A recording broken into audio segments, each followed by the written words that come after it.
अध्याय 12वा. दिवा लावा देवापाशी. श्री लक्ष्मी देवीने अधिक मासातील दिव्याचे महत्त्व भगवान विष्णूंना विचारले.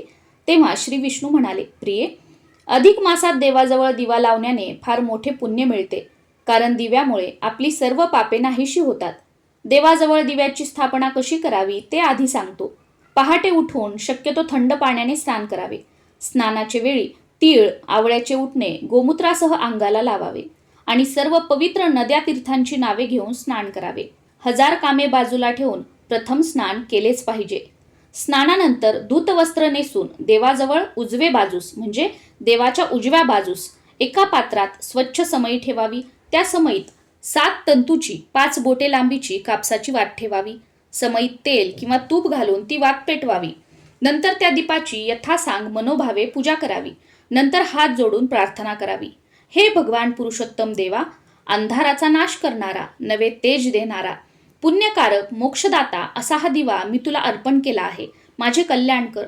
तो दिवा दिवसरात्र देवाजवळ अखंड तेवत राहील अशी काळजी घ्यावी. काजळी आली तर ती वेळोवेळी झटकून टाकावी. पूर्वी सरस्वती नदीकाठी असलेल्या एका गावात सुशर्मा नावाचा एक गृहस्थ होता. त्याने अधिक मासात यथाविधी दीपस्थापना केली. तो रात्री झोपला तेव्हा सहज एका मांजरीच्या धक्क्याने त्या दिव्याची काजळी झटकली गेली. दिवा नकळत प्रज्वलित केल्यामुळे त्या मांजरीचा उद्धार झाला. ही कथा सांगितल्यावर भगवान विष्णू म्हणाले, आणखीही दिव्याचे महत्त्व सांगतो. ते पुढे 13व्या अध्यायात ऐकावे.